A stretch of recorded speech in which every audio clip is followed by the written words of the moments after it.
a mais uma edição do Pode Azer! Que saudade eu estava de você, ó, rimou, hein? Pode Azer, que saudade eu estava de você. Muito tempo, né? Estamos aí com tudo para mais uma maratona rumo ao seu sucesso, porque o seu sucesso é o nosso sucesso.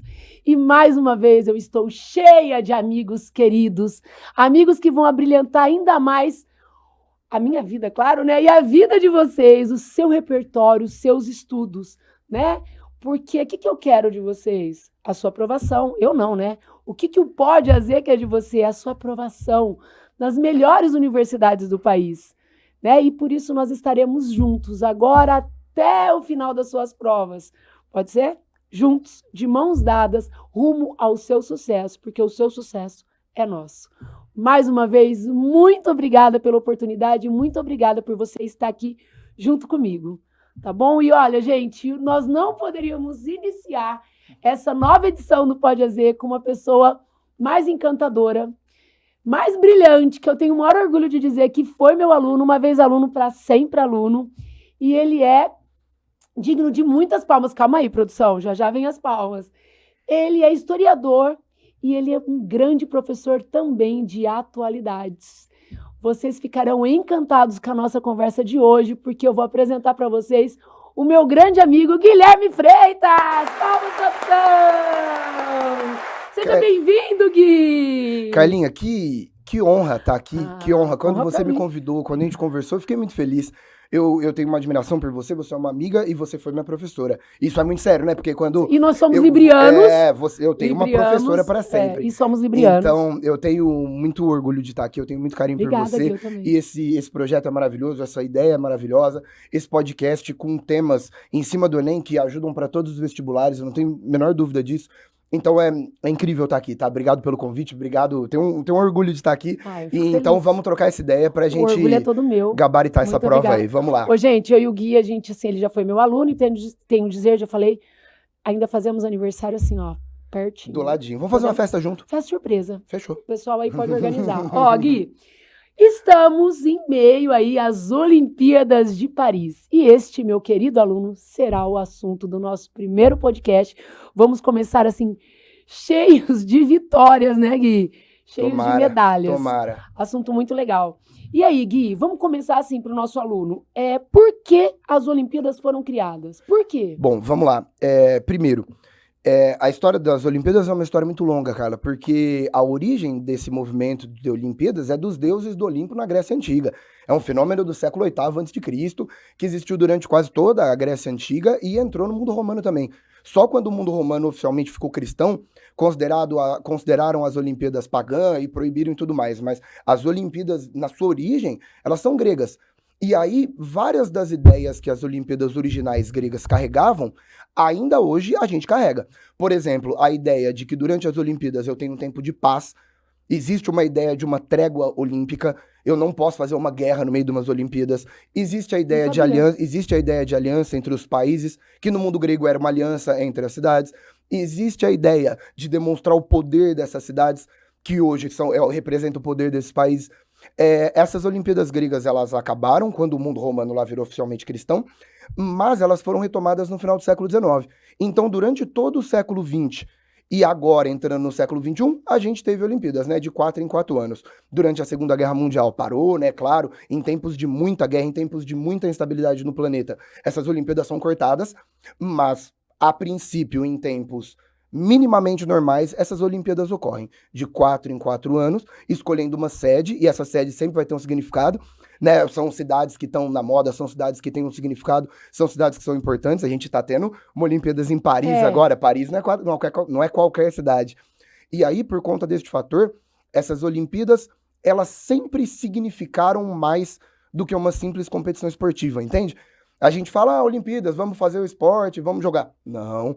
Olimpíadas sempre representou papel geopolítico, um papel do que a gente chama de soft power, que é uma força cultural, uma força esportista.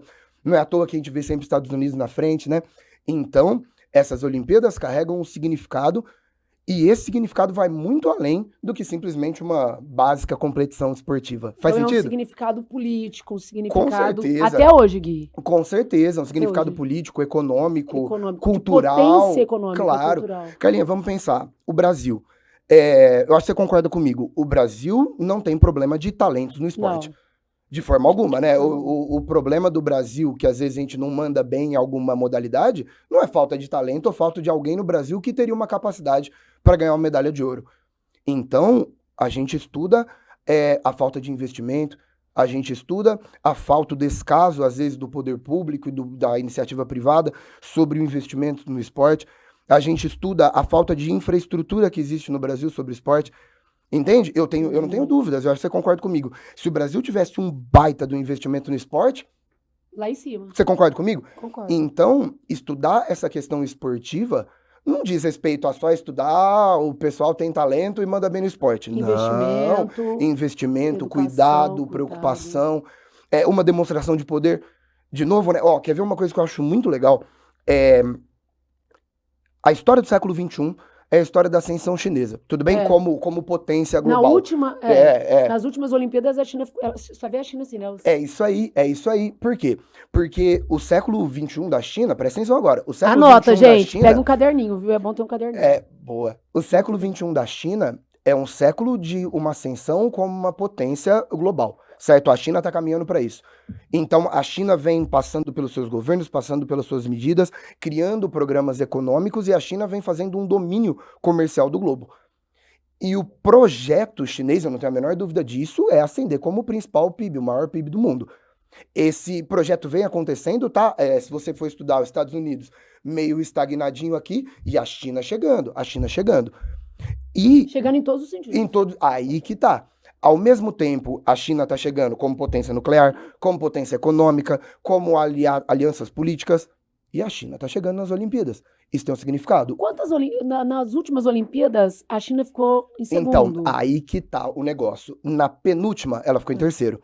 Na última, ela ficou em segundo. E na última, que foi em 2021, né? Porque foi depois da pandemia, aconteceu o caso, para mim, mais impressionante. A China está atrás dos Estados Unidos por uma medalha de ouro. Lembrando que o ranking é feito por medalha de ouro, né? Então, a China tá por uma. Então, Gui, se a China hoje vem, então quer dizer, Estados Unidos aqui, China em todos... A gente pode pensar assim, nesse contexto geopolítico? Carla, que Estados Unidos supera... Exatamente. China supera... Que pode acontecer. Pode acontecer isso. Carla, a gente tá no meio de umas Olimpíadas, né? Se nesta Olimpíada agora, de Paris, em 2024, a China ficar em primeiro lugar, isso não é impossível, levando em conta que na última ficou por uma medalha, né? Se ela ficar em primeiro lugar, isso vai ser um choque no globo. Isso vai ter um significado, entendeu? Isso vai ser uma dor para os Estados Unidos, porque os Estados Unidos vai entender que, estamos perdendo aí, estamos para trás. Então, a China, o que eu tô vendo nessas Olimpíadas, a China tá indo com os dois pés no peito. A China tá indo para garantir. Para garantir eu posso garantir um poder. Exatamente. Global. A gente, na geopolítica, nas relações internacionais, chama de soft power, que é um poder, mas que não está associado à economia e à política. Está associado à cultura, à música, à influência global, ao esporte. Entendeu? A ideia de que é um poder, mas não um poder de armamento, um poder de dinheiro. É um poder de demonstração cultural. A China tá firme nessa. Anote aí, soft power. Se a China, nesta Olimpíada agora, ficar em primeiro, isso vai ser um marco na história. Entende? Isso vai ser um marco na história. Muito legal. Ô, Gui, deixa eu te falar uma coisa. Tem algum país que fala assim, esse país não pode participar das Olimpíadas? Aí a gente entra em outra questão geopolítica muito complicada. Lembra que eu te falei que a ideia das Olimpíadas é criar uma trégua olímpica e celebrar um tempo de paz? Toda vez que a gente tem movimentos militares, questão de guerra no meio de umas Olimpíadas, Carla, a gente entra numa situação muito delicada. Hoje, o caso mais famoso é o caso russo, porque a Rússia, com o apoio da Bielorrússia, invadiu a Ucrânia. Tá, a gente tem uma guerra que se estende aí desde 2022, e a gente tem um conflito muito condenado mesmo, muito condenado principalmente pelo Ocidente, pela OTAN, pelo G7, pela União Europeia. E a Rússia está proibida, está banida de participar dessa Olimpíadas agora. O que vai acontecer? O que acontece bastante? O COI, o Comitê Olímpico, ele tenta... Isso é bem interessante, gente. Ele tenta punir o país. mas ele não tenta punir os atletas. Então, ele permite que os atletas participem, desde que seja com bandeira neutra. Então, os atletas vão como atletas livres de países neutros, competem com a bandeira das Olimpíadas. Então, eles são russos, mas eles não representam a Rússia. E isso vai ser um choque, porque nas últimas Olimpíadas, a Rússia ficou em quarto, a Rússia tá mandando bem. E a Rússia é uma potência do soft power, do esporte, sempre foi. Ela carrega o legado soviético. Nessa Olimpíadas não tem Rússia. Só que aí, posso complementar mais uma coisa. Só que tá dando outro problema também. Gente, olha pra mim agora. Não tá tendo só guerra na Rússia e na Ucrânia. Tá tendo um horror no Oriente Médio. Mais um episódio, né, desse triste conflito entre árabes e israelenses, entre a questão palestina e Israel. E aí existe uma super preocupação. A galera falando, vocês estão banindo a Rússia, mas não vai banir Israel? E os crimes de guerra de Israel estão lá, estão comprovados, tá todo mundo vendo. Olha que triste, Carla. Morreram 400 atletas palestinos que iam para as Olimpíadas. Morreram em ataque. E é complicado, entendeu? E aí tem toda uma questão, e aí, não vai banir Israel também? Mas aí tem o caso da Palestina. Por quê? Porque, de novo, é uma simples competição esportiva, mas não, porque isso representa o que está acontecendo no globo. Essa questão de Israel, da Palestina, é um alerta pra gente. A gente vai ter que ver como esses atletas vão se comportar. E o medo de novos atentados, de ataques, de terrorismo, super delicado. Tem alguma Olimpíada, assim, que você pode falar assim, nossa, tem esse fato marcante, Carlinhos? Esse fato é super importante pros nossos alunos. Bom, vamos lá. Eu vou de trás pra frente, então. Primeiro, pensando na questão de atentados, o caso mais famoso é 1972, em Munique, na Alemanha. Porque teve Olimpíadas lá e teve um atentado de terroristas palestinos contra atletas israelenses. Olha só, Carla, a gente estava em 72, agora a gente está em 2024. Tô falando de 50 anos depois, mesmo conflito, mesma situação. Muito triste, né? E aí, gente, por conta disso, em 72, a gente teve esse atentado, a gente teve essa situação. Se eu não me engano, 11 atletas israelenses foram mortos, muito sério. E aí, essa Olimpíadas de Paris, ela carrega esse mesmo medo. É isso que é... Mesmo medo, porque naquela auge do conflito, guerras rolando. Olha o que aconteceu. Agora a gente também está no auge do conflito, as guerras estão rolando. Então, o esquema de segurança da França para essas Olimpíadas tá um negócio de louco. Porque o medo é muito grande, né? Em Paris, que é um centro do mundo, uma cidade, a cidade da luz, que cidade que é Paris? Para ter um atentado lá, imagina a atenção que chamaria. Então, eu vejo que estão lembrando muito desses casos de Munique para tentar evitar e garantir uma segurança para Paris 2024. Nossa, Gui. Interessante, né? Triste, interessante, né? Ô, Gui, tem que terminar. Tem que terminar. Cara, a gente nem começou nem a conversar. Começou, já tem que terminar. Porque é muito assunto, né? É muita coisa e muita coisa conversar boa. E nunca assim, para, né? É impressionante. Tá faltando. Ô, Gui, deixa eu te perguntar, para terminar. Vamos lá. Quais são essas lições, então, que nós... duas perguntinhas. Quais são as lições que nós temos para aprender com esses Jogos Olímpicos? O que nós podemos esperar destas Olimpíadas agora, de Paris? O que nós podemos esperar de agora? E quais são as lições que nós temos de todos esses jogos? Bom, vamos lá. Primeiro, Carla, o primeiro ponto que eu acho que é interessante a gente levantar é que uma competição esportiva, ela não é somente uma competição esportiva. Existem interesses, existem lógicas no globo, existem forças atuando, existem ideias atuando. Então, quando a gente assiste aquelas competições, assiste aqueles jogos, aquilo significa muito mais do que uma simples competição. As Olimpíadas sempre foram consideradas bases da geopolítica e bases do que a gente chama de soft power.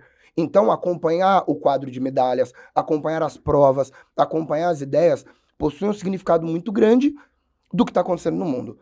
Então, a gente precisa acompanhar toda essa situação de Israel, situação russa. Não é só um jogo, os Estados Unidos e China, porque existe uma base de poder absolutamente significativa por trás disso. A segunda coisa que eu acho que é pra gente fechar bem, eu acho que é a ideia de lembrar dessa trégua olímpica. O esporte, ele sempre foi visto como uma ideia de paz, como uma ideia de uma competição saudável. Então, eu imagino que, às vezes, vários países que não se dão bem, vários países que têm problema, os atletas chegam lá, eles estão bem. E eles competem do jeito que tem para competir e fazem a dele.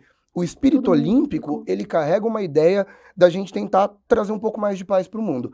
Então, talvez seja a ideia de lembrar de uma competição saudável, de uma competição interessante, de uma ideia de lutar pelas suas medalhas, de respeitar o seu adversário, carregar uma ideia de uma celebração e que talvez isso possa contribuir um pouco para a gente diminuir essas guerras, diminuir esses conflitos e tentar ser adversário nessas Olimpíadas, nessas competições, e não com armamento, com guerras e com invasões. Eu acho que as Olimpíadas carregam, né, sempre carregaram um símbolo de paz.